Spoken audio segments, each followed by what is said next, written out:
Միջազգային տարբեր կառույցների մոտ, այդ թվում այս ակցիայի ուղերձը որն է եւ ինչ ակնկալիքներ կան, ինչ անել, որ սառույցը հալվի եւ համարժեք արձագանք լինի։ Այս ակցիայի հետ կապված ուղերձները քիչ հետո կներկայացվեն, բայց գլխավոր խնդիրը հետեւյալն է. մեր երկրում կան մեծ թվով քաղաքական հետապնդումների ենթարկվող անձինք, նրանց մի մասը ճաղերի հետևում են,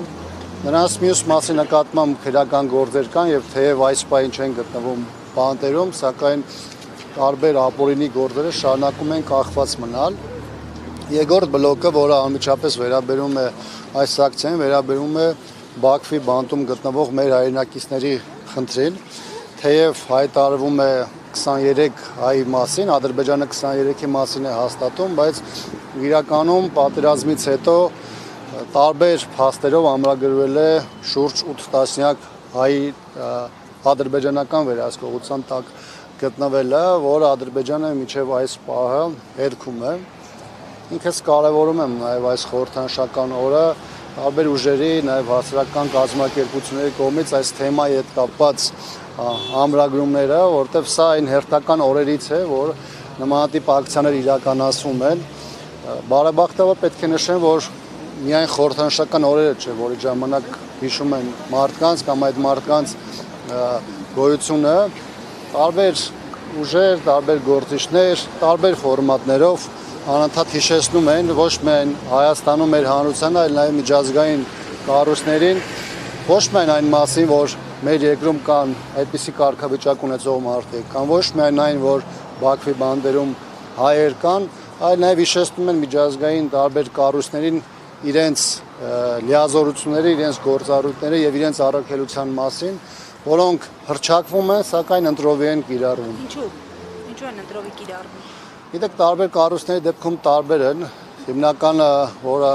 դիտարկելի է այսօր, դրանք աշխարհաքաղաքական շահերն են, եւ կա կոնկրետ քաղաքականություն,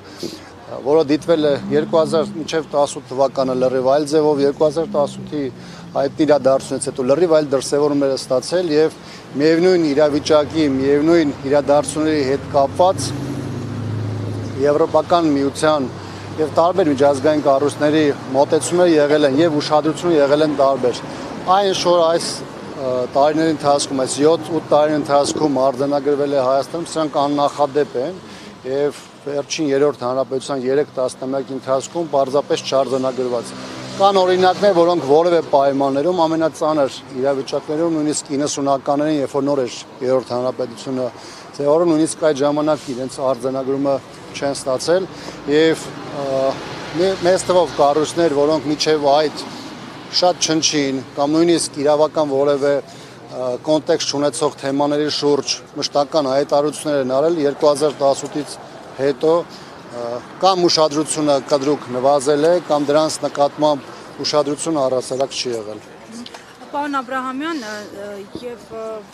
քաղբանտարկյալների առնչությամբ իշխանությունների կողմից հնչող մեկնաբանությունների մասին պնդում են, որ չկան Հայաստանում քաղբանտարկյալներ, պնդում են, որ պայքարում են հիբրիդային գործակալների դեմ, դրանց համար նույնիսկ նախատեսված են տարբեր դրամաշնորհներ, ինչ է ստացվում ցանկացած ոք, ով դեմ է իշխանություններին, արդեն ավտոմատ կերպով համարվելու է հիբրիդային գործակալ։ Եկ մի բան է, թե ինչ է ասում իշխանությունը, մեկ այլ բան, թե ինչ է տեսնում հասարակությունը, բռնություններ, պալանավորումներ, բանտերում մարդկանց մեծաթիվ ներկայություն եւ իշխանության կողմից ներկայացվող կեղծ մեղադրանքներ, որոնք նույնիսկ թեմայի կամ մասնագիտական մեծ հնարավորություններ ունեցող մարդկանց համար էլ ակնհայտ է, որ դրանք ակնհայտորեն կեղծված են։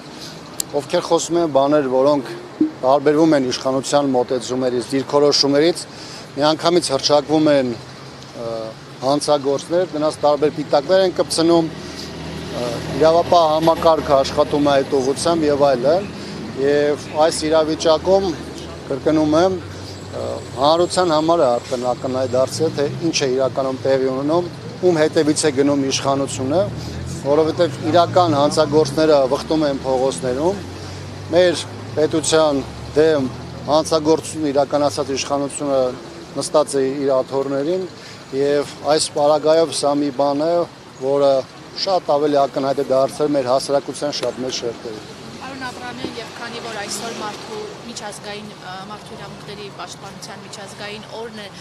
մենք ինչով կարող ենք վերջին 1 տարում հպարտանալ մարդու իրավունքների պաշտպանության առումով։ Գիտեք, իմ համար այս իրավիճակում կարևորում են բոլոր այն մարդիկ, այն կազմակերպությունները, այն ուժերը,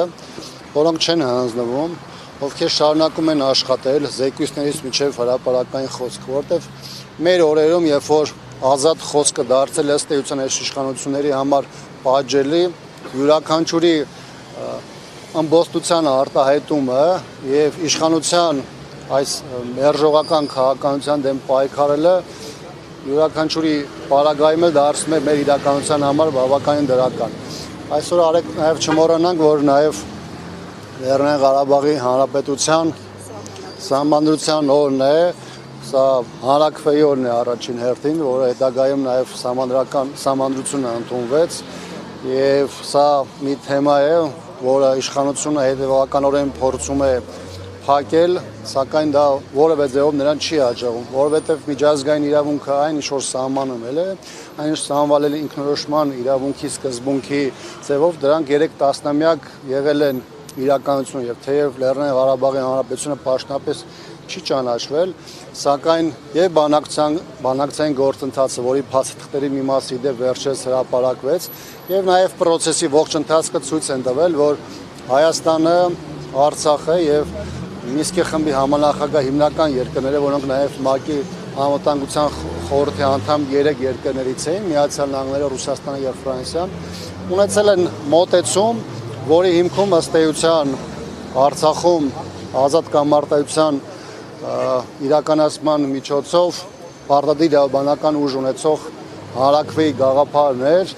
եւ բոլոր այն կառույցները, որոնք ենթադրում են, բոլոր այդ քայլերը, որոնք ենթադրում են այդ process-ի հիմքում հանրայնացված են եւ այլևս որևէ իշխանություն, առաջին հերթին այս իշխանությունը որևէ ձևի շահարկելու հնարավորություն այլևս չունի։ Պարոն Աբրահամյան, բայց մի ճշգրտում էլի իշխանությունները ասում եք փակում են, փորձում են փակել Արցախի էջը, օբյեկտիվ առումով այս պահին այն գործընթացները, որոնք վարում է Հայաստանի Հանրապետությունը, մեզ այլընտրանքի հնարավորություն թողնում է տարածաշրջանում Հայաստանի Հանրապետության դիրքերը զգալիորեն թուլացած են, հատկապես 44-օրյա պատերազմից հետո։ Այս պահին Արցախի մասին խոսել, արցախցիների վերադարձի մասին խոսել, որքանով է իրատեսական։ Իրատեսության եւ քայլերի մասին այսօր շատ երկար խոսվեց Արցախի ներկայացնում, որտեղ Արցախի խորհրդանում այսօր լսումներ էր կազմակերպված Արցախի վերադարձի եւ դրա ճանապարհների հետ կապված, ընդ որում 1 տարի առաջ Արցախի նախագահի հրամանագրով ռազմավարություն է գրվել, որտեղ գրված են ոչ միայն առաջնահերթ ուղղությունները, այլ նաեւ աշխատանքի այն խմբերը ըստ ուղղությունների, որտեղ պետք է աշխատանք տարվի։ Գիտեք, ժամանակին, երբ որ արցախցիները կամք արտահայտեցին ինքնորոշման իրավունքի իրացման ճանապարհով գնալու անկախության, դա բխում էր ոչ միայն սովետական միության սահմանությունից, այլ նաև միջազգային իրավունքից։ Այսինքն դա եղել է այդ մարդկանց կամքը, ովքեր դարերով, հազարամյակներում ապրել են Արցախում, եւ դրա հիման վրա էլ հետագայում նաև եղել է Հայաստանի բավականին մեծ աջակցությունն ու սատարումը եւ Հայաստանը երկար տարին եղել է Արցախի անվտանգության երաշխավորը։ Այն որ հիմա հայաստանյան այս իշխանությունները այս process-ի հետ կապված ունեն այսպիսի դիրքորոշում եւ ըստ էության համարում են փակված, դա ինքնին բարդացնում է խնդիրը, սակայն հաշվառելով հանգամանքը, որ սա ուղիղ վերաբերում է արցախցիների իրավունքների իրացմանը կամ այս դեպքում վերականգնմանը, բնականաբար կա նաև ճանապարհ, կա նաև ճակատ այստեղ աշխատելու միջազգային տարբեր այցաներից մինչև Արցախի հոգևոր մշակութային ժառանգության պաշտպանության այդ հարցեր եւ բնականաբար եղած հնարավորությունները, որքան դրանք կլինեն, պետք է դրանցից օգտվել եւ այդ ուղղությամբ աշխատանք տանել։ Պարոն Աբրահամյան, միջազգային իրավունքից խոսեցիք, այսօր նաև անհայտ կորած անձանց թեմայով էր ասուլիս կազմակերպվել եւ այնտեղ իրավապահները ահազանգում էին, մասնավորապես հարցին պատասխանելով, թե միջազգային դերակատարները ինչ կարող են անել այն պարագայում, երբ որ պետությունը օրինակ չի առաջարկում քայլեր ձեռնարկել եւ ձեռնունայն է մնում, նշեցին, որ ըստ էության եթե չկա պահանջ պետության կողմից, միջազգային հանրությունը քայլեր չի ձեռնարկելու եւ առաջարկ չի ներկայացնելու։ Այս կոնտեքստում, եթե մեր իշխանություններն էլ 2026-ին վերընտրվելու բարձր շանս են տեսնում Արցախի հարցի հետ վերադարձի միջազգային իրավունքի տեսանկյունից, երբ իրենք ամեն դեպքում լուրեն եւ ինչպես նշեցի, պահանջարկ չկա, որպեսզի իրենք առաջարկ անեն, ինչպես է այդ ամեն ինչը պատկերացնում։ Եվ ձեր քայլերը որպես ընդդիմություն եւ մարդու իրավունքների իրավունքների վերականգնման մասով իհարկե կա մի քանի հարթություն։ Մի հարթությունը եւ դրանից կարևորը դա պետության պահվածքն ու գործողություններն են, որոնք միջազգային կառույցներում իրականացում են, այն բոլոր կառույցների հետ, որոնք զբաղվում են նմանատիպ գործառույթներով։ Այն հանգամանքը, որ Հայաստանի իշխանությունը այսպիսի այսօրվա դիրքում է, դա բնականաբար դժվարացնում է խնդիրները եւ այդ խնդիրների ոչ միայն բարձրաձայնումը, այլ դրանց մեծ թափ հաղորդելը։ Մյուս կողմից հաշվի առնելով այն հանգամանքը, որ սա վերաբերում է առանձին իրավունքի տեսանկյունից թեմաների, որոնց հետ կապված մարդիկ եւս անհատական սկզբունքով նաեւ տարբեր հասարակական կազմակերպությունների իրավապաշտպաններ են աշխատում, նաեւ աշխատանքը գնում է այդ ուղղությամբ։ Համաձայն եմ այն հանգամանքին, որ լրիվ այլ է իրավիճակը, երբ որ պետությունը մտնում այդ process-ի իրացմանը եւ դնում է իր ռեսուրսները, լրիվ այլ բան է, երբ որ դա լինում է անհատական կամ հասարակական կազմակերպությունների կամ նույնիսկ ընդդիմադիր ուժերի մակարդակով։ Սակայն խնդիրը նվազագույնը ակտուալության մեջ պահելու, նվազագույնը օրակարգ պահելու համար կան միջոցառումների շարք, որոնք մեր երկրում իրականացվում են, դրանք եւ վերաբերում են Հայաստանում քաղբանտարկյալների արկայությանը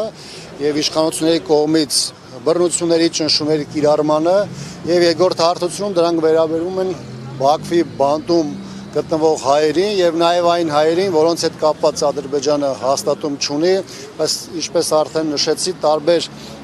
փաստական տվյալներ կան ձեռք բերված 8 տասնյակ հայերի այնտեղ գտնվելու մասին։ Շնորհակալություն։